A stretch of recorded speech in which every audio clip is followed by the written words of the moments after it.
आप देख रहे हैं दमन क्रांति। नमस्कार, मैं आरशी। आप सबका स्वागत है दमन क्रांति न्यूज में। आइए एक नजर डालते हैं आज की बड़ी खबरों पर। कृषि कानून पे बोले पीएम मोदी, कानून में संशोधन जरूरी, हम संपूर्णता से कर रहे हैं संशोधन। उत्तर प्रदेश में लखनऊ के बाद अब पर्यटन नगरी आगरा की बहुप्रतीक्षित मेट्रो रेल परियोजना पे काम शुरू होने जा रहा है। प्रधानमंत्री नरेंद्र मोदी ने सोमवार को यानी आज आगरा मेट्रो रेल परियोजना के निर्माण कार्य का वर्चुअल शुभारंभ किया। प्रधानमंत्री नरेंद्र मोदी ने कृषि कानून का नाम तो नहीं लिया, लेकिन कहा कि जो कानून पिछली शताब्दी में उपयोगी हुए वह अगली शताब्दी के लिए बोझ बनते जा रहे हैं। इसी कारण इनमें रिफॉर्म जरूरी है। इससे पहले तो रिफॉर्म टुकड़ों में होते थे, अब संपूर्णता के साथ रिफॉर्म किया जा रहा है। उन्होंने कहा कि हम रेरा का कानून लेकर आए। इस कानून के बाद मिडिल क्लास के घर तेजी से पूरे होने शुरू हो गए। इसी के साथ हमारे शहरों में बड़ी समस्या है, बड़ी संख्या में खाली पेड़ घरों की। इसे दूर करने के लिए एक कानून बनाकर राज्यों को दिया जा चुका है। शहरों का जीवन आधुनिक बनाने के लिए काम चल रहा है। आगरा से ही प्रधानमंत्री आवास योजना की शुरुआत हुई थी। शहर के मध्य वर्ग के लिए पिछली बार घर खरीदने की मदद की जा रही है। इसके लिए 28,000 करोड़ की मदद की जा चुकी है। इसी के साथ ही अमृत मिशन के तहत सिस्टम को अपग्रेड किया जा चुका है। भारत बंद में शामिल नहीं है व्यापारी और ट्रांसपोर्टर, देश भर में खुली रहेंगी कारोबारी गतिविधियां। पिछले 11 दिनों से कृषि विधेयक के खिलाफ जारी किसानों के आंदोलन का सोमवार को 12वां दिन है। यहां आंदोलन व्यापक रूप लेता जा रहा है। इसी क्रम में मंगलवार 8 दिसंबर को किसान ने भारत बंद का ऐलान कर दिया, जिसे विपक्षी पार्टियों का पूरा समर्थन प्राप्त है। कांग्रेस अध्यक्ष सोनिया गांधी व महाराष्ट्र, बिहार, तमिलनाडु, उत्तर प्रदेश व जम्मू कश्मीर के 10 पार्टियों ने संयुक्त बयान जारी कर भारत बंद करने को अपना समर्थन दिया है। व्यापारियों के संगठन confederation of all India traders के सेक्रेटरी जनरल प्रवीण खंडेवाल ने कहा कि कल के भारत बंद में भारत के ट्रेडर्स और ट्रांसपोर्टर्स शामिल नहीं होंगे।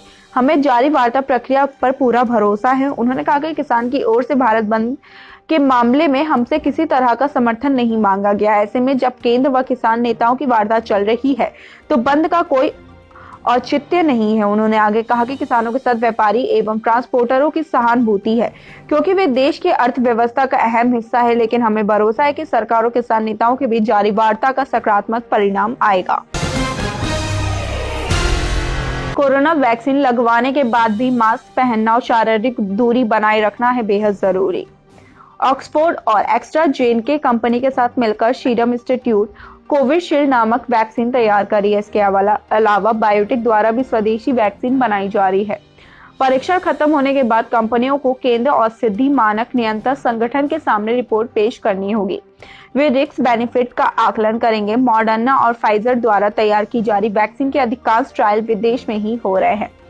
यदि यह सफल भी रहता है तो इन्हें भारतीय मानकों पे खरे उतरते हुए CDSCO से अनुमति लेनी होगी। बेशक देश दुनिया की सभी वैक्सीन कंपनियों के ने बड़े पैमाने पर तैयार कर रखी है। परीक्षण खत्म होते और CDSCO की अनुमति मिलते ही वे बड़े पैमाने पर वैक्सीन तैयार कर बाजार में उतार सकेंगे। मॉडर्ना और फाइजर को भी यहाँ के मानकों के अनुरूप परीक्षण रिपोर्ट देनी होगी। महामारी के मद्देनजर यदि यूरोप या अमेरिका में हुए परीक्षण के आधार पर अनुमति दी जाती है तो भी CDSCO को यह देना होगा कि भारत की आबोहवा से मिलते जुलते देश में ट्रायल के क्या परिणाम रहेंगे। ठंड और कोहरे का कहर, 10 मिनट से लेकर 3 घंटे तक की देरी से चल रही हैं ट्रेनें। दिल्ली NCR समेत उत्तर भारत के कुछ इलाकों में ठंड और कोहरे का असर ट्रेनों के संचालन पर भी पड़ने लगा है। उत्तर प्रदेश, बिहार, पश्चिमी बंगाल और झारखंड से आने वाली ट्रेन देरी से चल रही है। वहीं कोहरे का असर सड़क पर भी नजर आने लगा है। सोमवार सुबह दिल्ली के साथ नोएडा, ग्रेटर नोएडा, गाजियाबाद, गुरुग्राम, फरीदाबाद, सोनीपत, रेवाड़ी और पलवल में कोहरे का असर दिखा। कुछ जगहों पे विजिबिलिटी कम होने की वजह से सड़कों पे चालकों को फॉग लाइट चलाना पड़ा। इस दौरान सड़कों पे वाहनों की रफ्तार भी धीमी रही। ऐसे ही डेली न्यूज अपडेट के लिए जुड़े रहिए दमन क्रांति के साथ। चैनल को लाइक करना, शेयर करना, सब्सक्राइब करना ना भूलें।